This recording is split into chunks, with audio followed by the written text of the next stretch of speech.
you know, he can play around with that. It's been fun. It's been great to see. Obviously, he's not a user more often, but, you know, from talent standpoint, you put him out there and you know that Everything in the world he's going to get a shot. to be themselves. Is there a, So the biggest thing with you know will be him is the consistency and the nuance as far as details that he's worked on.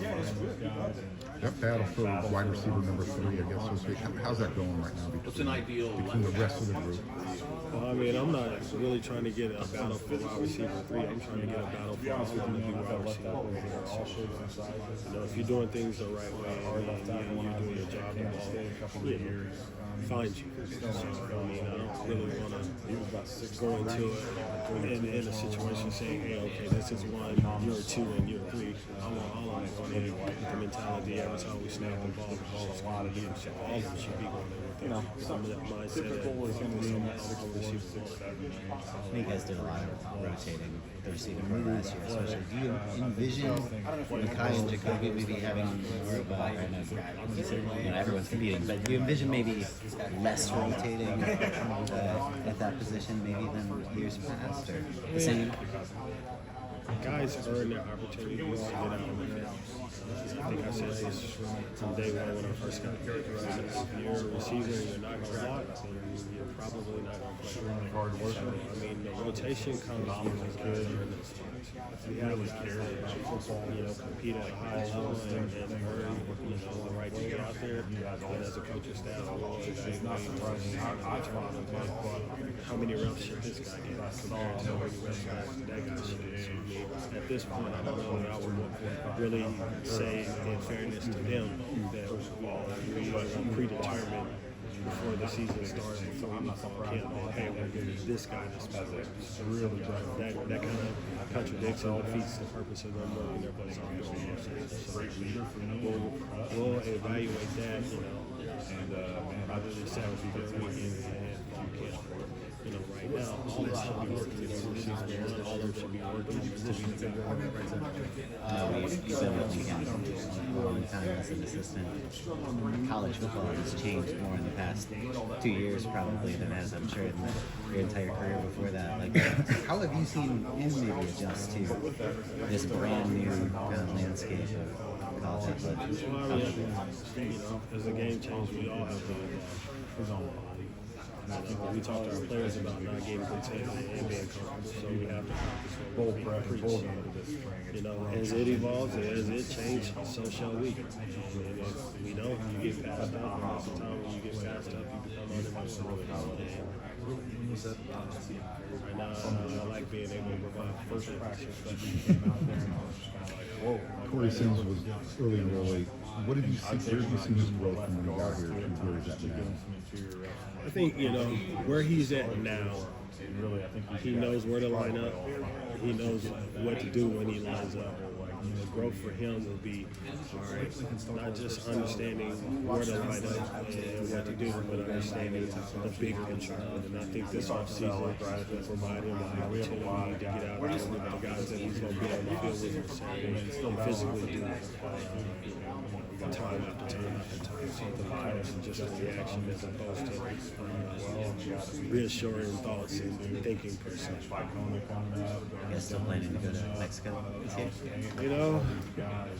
We got to win this fall, man. So, to be honest with you, I haven't really thought much about it. I'm glad you brought it up because prior to that, like I said, I haven't really thought much about it. What have you seen from DJ Jordan? I've seen DJ take some steps to show where, last year benefited him. I've seen his confidence grow to where he feels like, not only do I think I can play this game, I know I can play this game, which has been a good thing for him. Obviously, there's some things that he still needs to work on, which he's aware of it and is excited to get to work on these things. So it'll be interesting to see.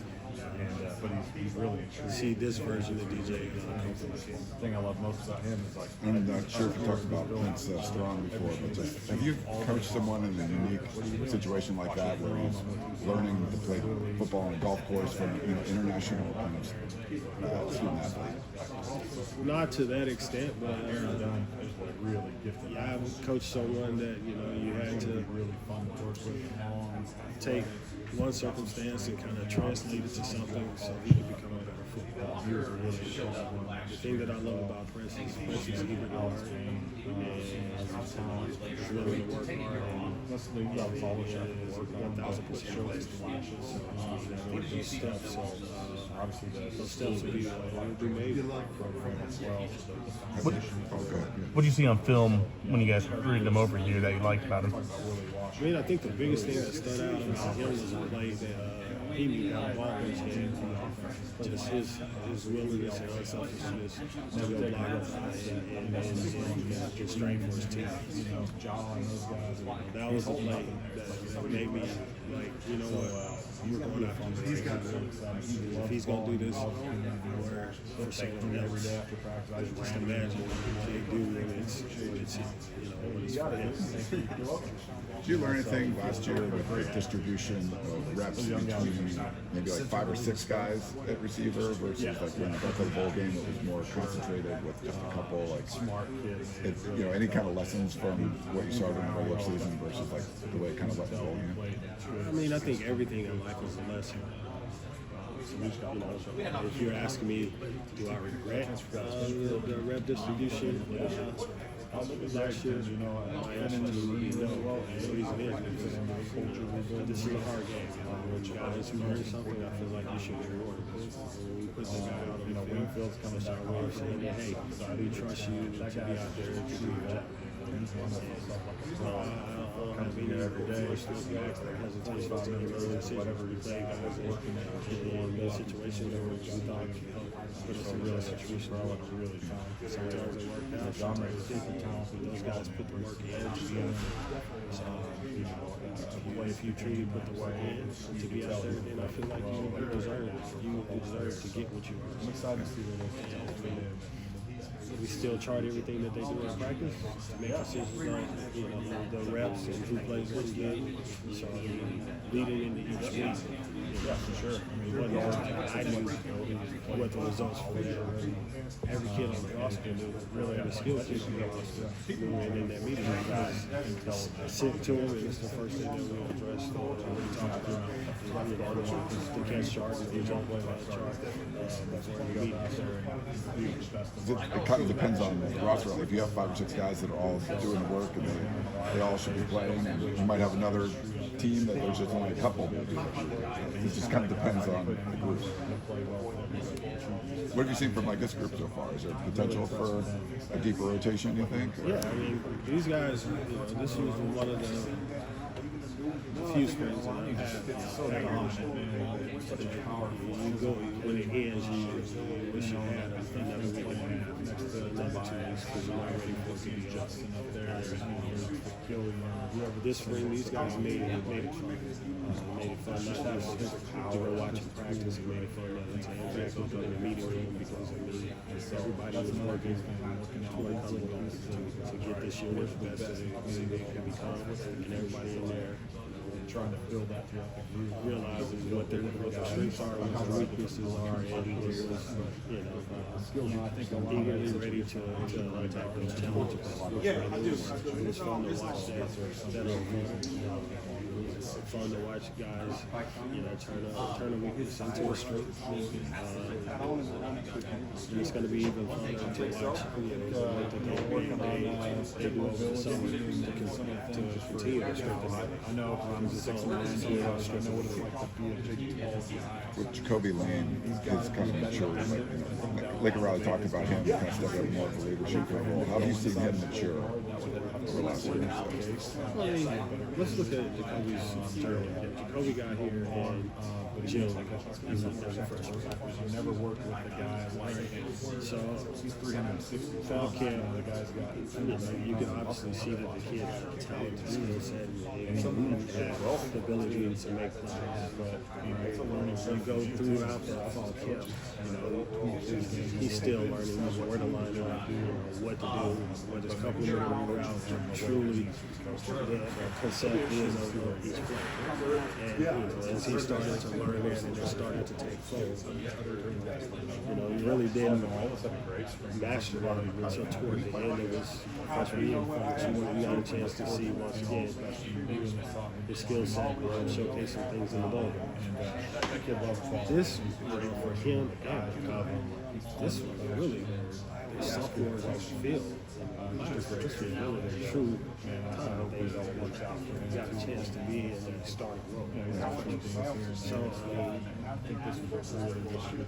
you go through the season, obviously, by the time this season ended, his confidence level is starting to match the slogan he's trying to mentally put out in the atmosphere and play himself too. It's like, hey, can't nobody guard him. Well, he has success in the bowl game. And just a willingness this year to try. Now that confidence level is here. And what he's done is he's carried that confidence level into spring. The game is kind of slowed down for him because he's not on the line freestyling. First thing I tried is getting on the guy. What is wrong? He knows that. Now he's looking at, okay, what's the defensive picture that they're presenting to me, and what's the best way of me attacking it to get open what I need to get. And now he's able to help some of the younger guys that is alone struggling with some of the same struggles that he had when he first got here. Hey, I know Coach told you to do this. When I do it, I may give him a hesitant here because this is going to delay on the other side because you may be this, and this in the rebound direction. So now he's passing some of those tools that you learn as you play the game along to guys in the room that maybe haven't had as much playing experience as he has. I think he's one of those guys that he wears his emotions out. And when he does something good, obviously he's going to express himself. But I mean, you truly watch it. Anybody else on the field when he does something good, he's just as excited for them as he would be himself. So that kind of spirit and that kind of personality kind of gets things going and makes it fun, not just for him, but for everybody on the offensive side of the ball. So he's starting to let more of his personality and passion be more just as effective for the guys that play. Where do you see him taking more of a leadership role? Where do you see Jacoby taking more of a leadership role on this team? In my conversations with Jacoby, I really talk to him more about showing up. People do what you do more so than what you say. So if you're doing your job day in and day out, play in and play out, straight in and play out. That's more impactful and more quicker as a leader than anything that you may say. And he's playing at that level. The prototypical left tackle. And I don't know that truly answers your question, but I mean that's guys that watching him practice and thinking back through all of the practices that we had. That was the one thing that obviously is a thing. He did consistently. He was constantly bringing But at the end of the day, it all comes down to football IQ. How's it been working with Chad Savage so far? How they're able I mean, it's been good. I mean, I think Chad is a great guy. There's a lot of traits I look It is work. I'm gonna do my job. He's gonna do his job. He's brought a lot of great ideas. I have some good ideas, and it's one of those things. From day one, he's all about winning football games. I'm all about winning football games. I mean, I can see where a relationship is going to be awesome, but a good relationship. He's committed to doing everything to make receivers who are doing the best they can be, helping them for doing everything it takes to make the receiver better. And see where the partnership win goes. Do you guys work together, recruiting and stuff and everything? Yeah, I mean, because you want to get guys that that you can project and possibly do that. Yeah. That's kind of new to me, unfortunately, about that rotation. That's one of the luxuries that we have back here. That, you know, we have a guy that can only play one time. Just crazy. So they just get guys that everybody else is plays problems for the defense all over the place. So. I think we both have a good grasp of understanding of that. So, even in our evaluation process, I think we're strangely to not have known each other. And this being our first time working together. Yeah, so it's Charlie Truly, if someone takes that tight end, we're looking for he's starting in that position. It's frustrating now for us. Big fishing trip coming up? I haven't really been thinking about fishing, man. I mean, spring ball is going so far. I mean, it's about what we got to do to be successful with the game. Oh, business. All right. It's a fishing sometime. Until y'all brought it up, I mean, I really have not a fishing trip. So I'll have to put that in my plans for